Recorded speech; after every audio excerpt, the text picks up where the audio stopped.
주제가 뭡니까? 한계를 극복합시다. Let's overcome the limited. 오늘 본문의 말씀 잠깐 영어로 briefly하게 얘기하겠습니다. Today's message today, let's overcome the limits. So and then today we have 2 points. I are saying that how can you overcome the limits? Number one is you can overcome the limitation of faith when you remove miscentered faith. Miscentered faith. And number two, you can overcome the limitation of faith when you are recognized clearly that Jesus is coming for us to give the new life. Does it make sense? New life. 2 points I will say about that. Okay, and then Rin Kang Mai, would you please read it again? And John, today's message, repeat again. 25, 27. 25. Jesus said unto her, I am the resurrection and the life. He that believeth in me, though he were dead, yet he shall live. And whosoever liveth and believeth in me shall never die. Believe thou this? She said unto him, Yea, Lord, I believe that thou art the Christ, the Son of God, which should come into the world. Thank you. Okay, 한국말로 하겠습니다. 오늘 본문의 말씀 여러분 잘 아는 내용입니다. 한계를 극복합시다는 제목으로 말씀을 증거할 텐데요. 한계를 극복하는 건 참 어렵습니다. 보통 운동선수들, 특히 육상선수들이 10초벽, 100m를 달리는데 10초벽을 넘기가 쉽지 않았습니다. 이제 최근에 우사인 볼트라는 선수가 등장해서 9초 몇에 뛰시는지 아십니까 여러분들? 9초 58이니까 한 걸음에 보통 3m를 뜁니다. 그래서 41걸음이면 100m 지점에 도달한다고 합니다. 그만큼 이 어려운 게 육상인데 10초 벽을 무너뜨렸고, 또 여러분들 등산 좋아하시는 분들 많이 계실 줄 압니다. 히말라야가 보통 8,000m가 넘는데 그 등정을 하기 위해서 가장 어려운 그 미터가 3,000m라고 합니다. 3,000m에 가면 뭘 느끼게 됩니까? 우리가 이 고산병이라는 것을 느끼게 됩니다. 이 고산병을 느끼면 거기에서 그만둬야 될지 아니면 더 나가야 될지 고민을 하게 된다고 하는데, 그것을 잘 통과하면 산에 오를 수 있다고 합니다. 자, 이만큼 운동이든지 여러 가지 면에 있어서 어느 한 시점이 있습니다. 한계의 벽이 있는데 그걸 잘 극복하는 사람이 쉽지가 않다는 것입니다. 누구를 한번 성공하고 나면 항상 쉽니다. 도전 정신이 생깁니다. 자, 그러면서 한계를 돌파하면 한계선은 분명히 넓어진다는 사실을 알게 됩니다. 여러분의 신앙은 어떻습니까? 자, 우리는 믿는 동기들이 각각 다양해서 이렇게 모였습니다. 어느 누군가 하나님의 은혜로 병이 치유가 되었습니다. 자, 그런데 그런 치유된 단계가 지나게 되면 보통들 어떻습니까? 더 나아가서 주님과 더욱더 깊은 교제의 삶에 접근해야 되는데 그러하지 못하고 그 자리에서 머무는, 그래서 그 자리에서 안주하는 모습을 보게 됩니다. 한계선을 극복하지 못하고 소위 심리학자들이 말하는 이 컴포트존, 그 안전지대에 딱 빠지게 됩니다. 안전지대에 딱 빠져서 사람들이 거기에 안주하려는 경향이 있다고 합니다. 우스갯소리 요사이 여러분 혹 조태신자라는 말 들어보셨습니까? 조태신자. 우리 교회는 해당되는 사항은 아닌데 대교회에서는 보통 그 조태신자 때문에 아주 곤욕이 많다고 합니다. 예배가 딱 시작했습니다. 그러면 보통 목사님들 설교가 딱 끝납니다. 설교가 끝나면 설교가 끝나고 나서 뭘 합니까 여러분들? 목사님들이 기도를 하죠. 자, 기도를 하면 그 사이에 대부분의 신자들이 다 중간에 딱 나가버린다는 것입니다. 자, 그래서 이 조태 신자들 때문에 아주 그냥 번역이 많다고들 얘기합니다. 자, 그 사람들 마음 가운데는 설교까지만 들으면 오늘 예배는 다 드린 거다라는 소위 말해서 신유대주의의 어떤 그런 사고방식이 딱 잘 잡혀 있다는 것입니다. 설교만 들으면 예배는 다 끝났다. 자, 그런 마음들이 있어가지고 나름대로의 그 한계선, 그 신앙의 한계선을 극복하지 못한다는 사실을 보여주는 아주 그 예들을 우리가 드린 적이 있습니다. 오늘 본문을 통해서 우리는 우리의 잘못된 신앙을 어떻게 하면 극복할 수 있는지, 보다 적극적으로 우리가 주님께 나가기 위해서 어떻게 하면 이 신앙의 극복, 한계선을 극복할 수 있는지 그 방법의 모습을 잠깐 살펴보도록 하겠습니다. 오늘 본문의 말씀은 25절, 27절까지 있는데 원래 이 본문에는 17절부터 쭉 이어지는 내용 중에 하나입니다. 17절부터 차근차근 조금씩 이렇게 보도록 하겠습니다. 오늘 본문의 내용은 여러분 잘 아는 대로 이 나사로가 다시 살아난 사건을 두고 있습니다. 17절로 이제 19절 말씀을 보면 예수님께서 오셨을 때 누가 죽었습니까? 이 나사로가 이미 죽어 있습니다. 유대 사회에서는 우리나라와 달라가지고요. 유대 사회는 먼저 이 장사를 지내고 그 다음에 문상을 받습니다. 우리는 어떻습니까? 문상을 받고 나중에 장사를 지내죠. 날씨가 덥기 때문에 항상 장사를 먼저 지내고 문상을 받는 그러한 특이한 구조도 되어 있습니다. 자, 죽었으니까 어떻습니까? 이미 모든 상황들이 다 끝나버렸다는 것입니다. 이때에 예수님께서 나흘 후에 등장을 하시게 됩니다. 이미 나사로는 죽었고 인간이 생각할 수 있는 그 한계의 벽, 인간이 생각할 수 있는 그런 한계의 벽은 이미 끝나버린 그러한 상태였습니다. 21절에 보니까 이렇게 이해하고 있습니다. 마르다가 예수께서 같이 한번 읽겠습니다. 마르다가 예수께서 여짜오되 주께서 여기 계셨더라면 내 오라버니가 죽지 아니하였겠나이다. 여기 계셨더라면 죽지 아니하였겠나이다. 마르다가 아주 소원한 표정으로 주님께 이렇게 얘기하고 있는 것입니다. 자, 마르다가 바랄 수 있는 것, 그 낫게 하는 예수 그리스도를 보았는데 예수님께서 이제 늦게 오셨으니 더 이상의 소망이 없다라는 것을 비춰주고 있는 그러한 단어입니다. 한계의 벽에 부딪힌 것입니다. 당황합니다. 죽으면 모든 것이 다 끝난다는 그러한 사고방식에 이제 젖어 있게 되는 것입니다. 자, 그러자 예수님께서 23절 이후에 이렇게 얘기합니다. 예수님께서 다시 말씀하십니다. 예수께서 이르시되 내 할아버지가 다시 뭐라고요?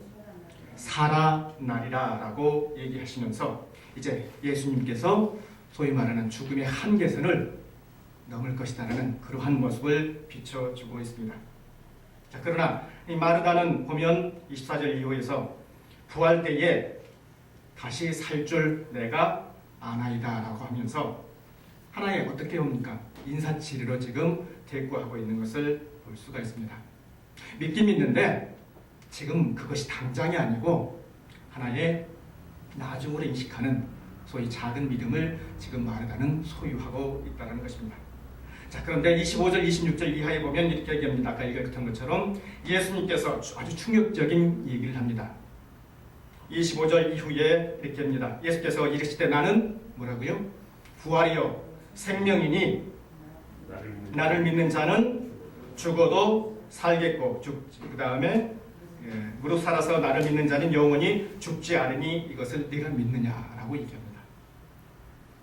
그리스도의 완전성을 얘기하는 아주 중요한 단어 중에 하나인 것입니다. 지난주에 제가 잠깐 언급했습니다. 에고에이미, 즉 무슨 말입니까? 나는 부활이다. 예수 그리스도의 절대성을 의미하는 큰 의미를 지니고 있는 단어라는 것입니다. 나를 믿는 자는 예수님을 하나님으로 아들로 반드시 인정하는 그러한 사건을 이제 경험하라는 그러한 것입니다. 그러면서 예수 그리스도에 대한 풍성한 삶을 언급하면서 나를 믿는 자는 분명히 다시 살리라는 풍성한 삶의 의미를 이 본문의 말씀은 증거하고 있습니다. 자, 구체적으로 더 들어가서 이 나사로의 그러한 죽음의 부활 사건을 통해서 오늘 우리에게 과연 어떻게 하면 이 신앙의 극복, 신앙의 한계를 극복할 수 있는지 한번 또 구체적으로 보도록 하겠습니다. 자, 먼저는 내 중심의 신앙을 버릴 때 신앙의 한계를 극복할 수 있다는 것입니다. 내 중심의 신앙을 버릴 때, 미센터드, 내 신앙의 중심을 버릴 때 신앙의 한계는 분명히 극복할 수 있다는 사실을 얘기하고 있습니다.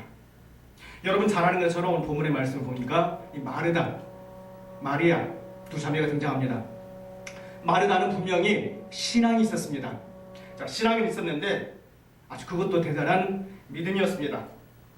왜냐하면 나사로가 자기 어러빈 나사리가 죽었기 때문에 예수님께 친히 조문을 보내서 모시게 하는, 그 어떻게 보면 예수님께서 이렇게 사람을 보내서 뭔가를 부탁하는, 예수님께 부탁하는 나름대로 신앙을 갖추고 있던 그런 환자였습니다. 자, 그러면서 21절 이후 아까 전에 읽었지만은 예수께서 현장에 계셨으면 오직 좋았을 뻔했습니다 라고 소원한 투로 얘기를 합니다. 마르다가 예수께 여짜오되 주께서 여기 계셨더라면 내 오라버지가 죽지 아니하였으리라 소원하면서 아주 못내 아쉬워하는 것을 볼 수가 있습니다. 자, 그런데 이 예수님과 마리아의 대화를 통해서 우리는 잠깐 이 마르다의 믿음이 조금은 우리의 상식과는 빗나가는 것을 알 수가 있습니다. 이 마르다에게 있어서 최고의 관심사, 이 최고의 관심사는 과연 무엇이었습니까? 자, 그것은 나사로 오라비가 죽지 아니하는 것, 자, 그것만 바라보고 있었다는 것입니다. 예수님에 대한 그 믿음에 대한 그 기대치가 다분히 한 사람의 죽음을 방지할 수 있는, 죽음을 면할 수 있는 거기에만 초점이 매달려 있었다는 것입니다.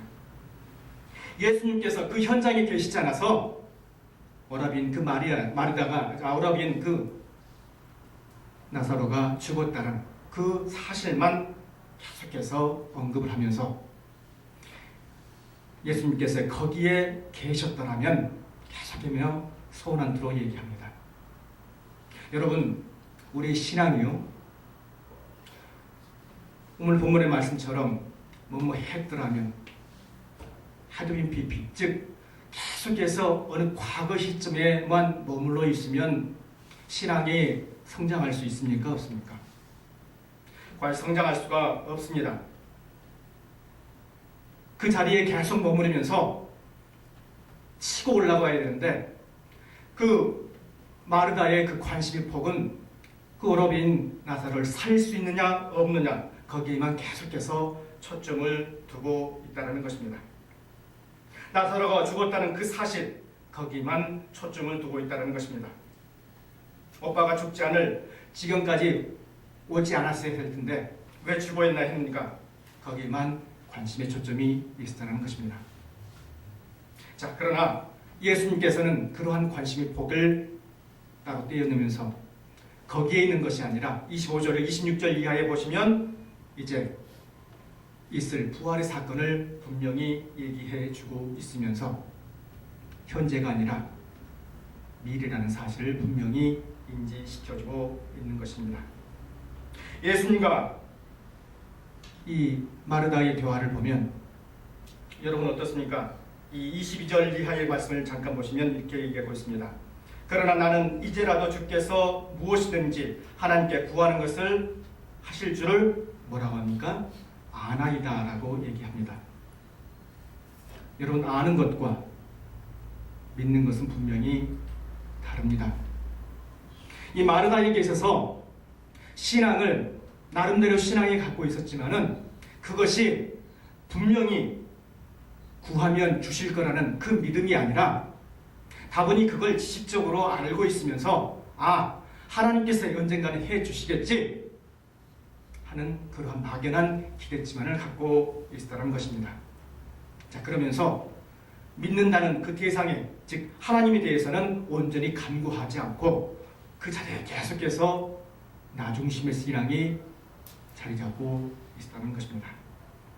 미센터드, 나 중심의 신앙을 버리지 아니하면 우리는 신앙의 한계를 극복할 수 없는 것입니다. 믿으십니까?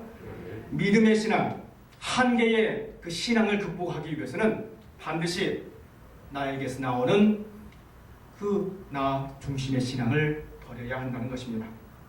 주께서 무엇이든지 하나님께 구하는 것을 하나님이 주실 줄을 아나이다. 아나이다의 신앙이 아니라 민나이다의 신앙으로 분명히 바뀌어야 이 사람의 신앙은 분명히 보다 더 신앙의 극복을 회복할 수 있는, 한계를 넘어갈 수 있는 그런 신앙으로 탈바꿈할 수 있다는 것입니다. 두 번째로는 예수님께서 오신 목적이 새로운 생명을 주시기 위해 오셨다는 것을 분명히 인식할 때 신앙을, 그 신앙의 한계를 극복할 수 있다는 것입니다. 예수님께서 이 사랑하셨던 이 나사로가 죽은 지 며칠 만에 등장하십니까? 우리 나흘 만에 등장을 하십니다. 2마일밖에 떨어지지 않는, 어떻게 보면 짧은 거리죠. 그 기간, 어떻게 보면 금방이라도 오실 수 있는 그 자리에 나흘이란 시간을 벌면서 왜 지체를 하셨을까요? 그것은 예수님께서 다분히 나사로를 살리기 위한, 그 자리에서 살리기 위한 목적뿐만 아니라 그 목적 위에 하나님께서 분명히, 예수님께서 분명히 새로운 목적을 가지고 계셨던 것입니다. 그것은 모든 사람들에게 예수께서 생명이요 부활이라는 그 놀라운 생명의 사실을 증거하기 위해서 오시다는 것입니다. 주님을 믿고 살아가는데 우리는 하나님이 어디 있느냐라고 가끔 질문할 때가 있습니다. 그러면서 당황하며 늘 두려워합니다. 자, 그러나 오늘 본문 말씀은 분명히 우리에게 이렇게 인식시키고 있습니다. 25절, 26절 이하의 말씀을 보면 나는 뭐라고 얘기합니까? 부활이요 생명이니, 부활이요 생명 되신다는 사실을 분명히 얘기하고 있다는 것입니다. 예수님은 깨진 그릇처럼 이 죄악된 인생을 다시 붙여지기 위해서 이 땅에 오셨다는 사실을 오늘 본문의 말씀은 분명히 얘기하고 있는 것입니다. 마르다는 다분히 신세에 한탄하면서 왜 지금 오셨습니까?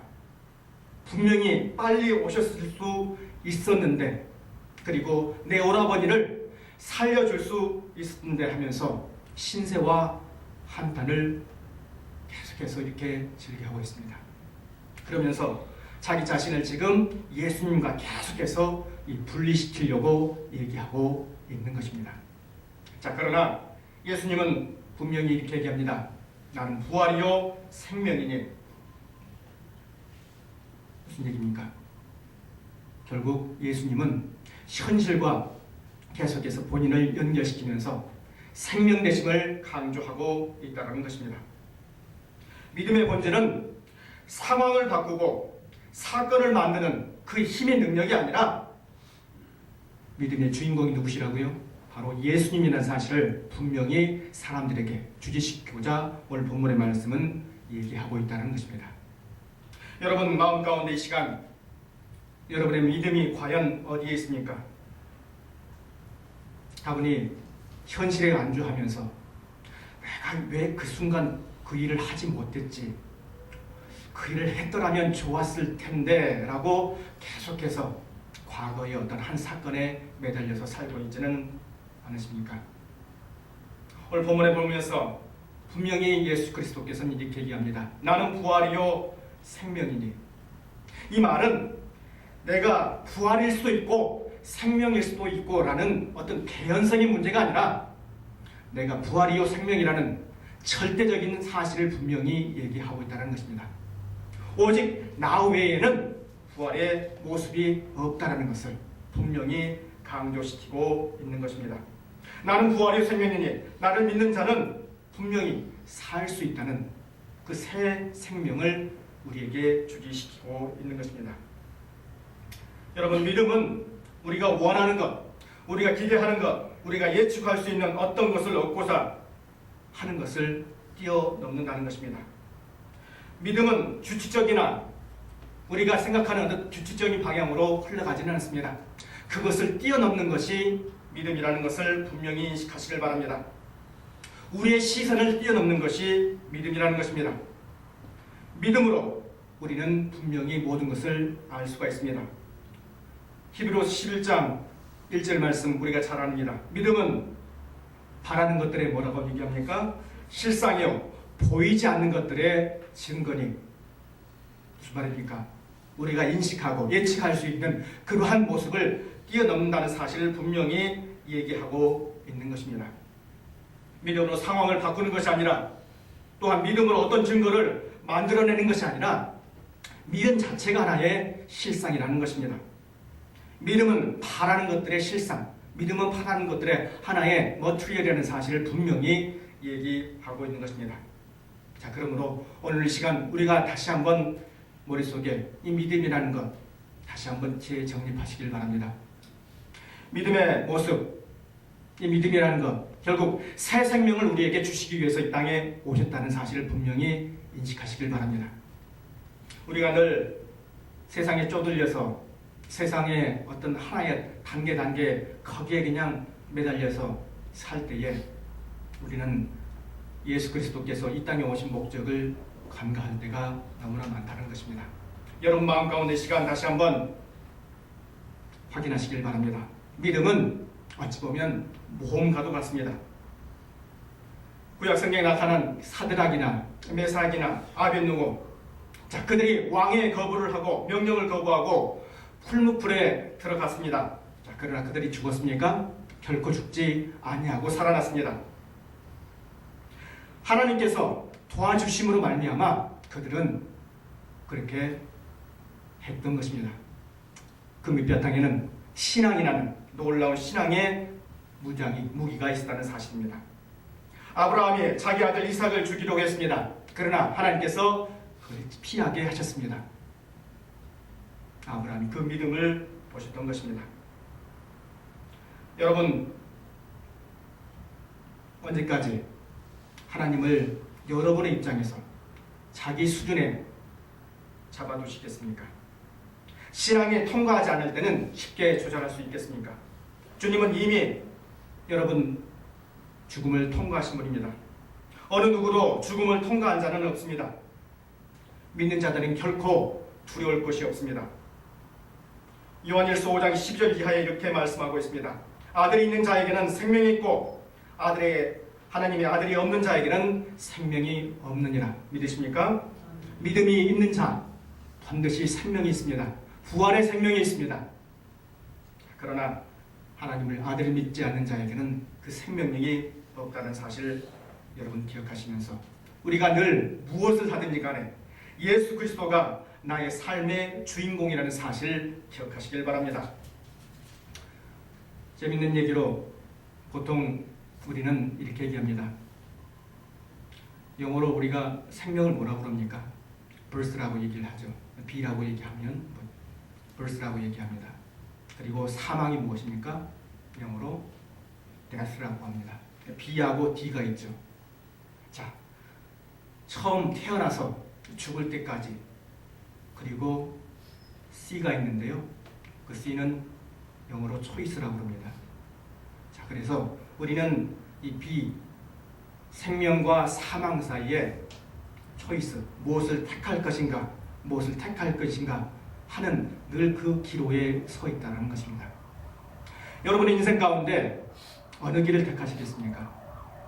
믿음의 길을 택하시겠습니까? 아니면 다른 길을 택하시겠습니까? 우리가 믿는 자로서 온전한 소망을 가지고 생활을 할 경우 그 신앙의 극복은 예수 그리스도께 온전히 우리 생명을 맡길 때만이 가능하다는 것입니다. 거기에 우리의 선택권을 넘겨줬을 때만이 모든 것이 가능하다는 것입니다. 여러분 분명히 기억하시길 바랍니다. 우리 마음 가운데 이 시간 다시 한번 새기면서 우리 신앙을 극복할 수 있는 방법, 나 중심의 신앙이 아니라 그리고 새 생명을 주신 예수 그리스도의 그 삶을 온전히 인정을 할 때 우리는 그 신앙의 방법, 그 신앙의 극복을 한계점을 분명히 극복할 수 있다는 사실을 기억하시면서 항상 거기에 매진하는 그런 신앙이 되어지시길 이 시간 간절히 축원드립니다. 기도하시겠습니다. 은혜가 풍성하신 주 하나님 감사합니다.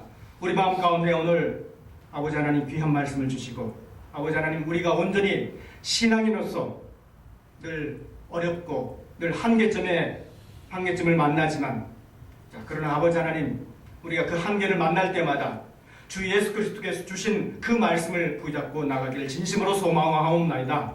아버지 하나님, 절망치 않게 하여 주십시고 낭망치 않게 하여 주십시고 늘 주님만을 바라보며 살 수 있도록 도와주시옵소서. 주 예수 그리스도 이름으로 간절히 기도하옵나이다. 아멘.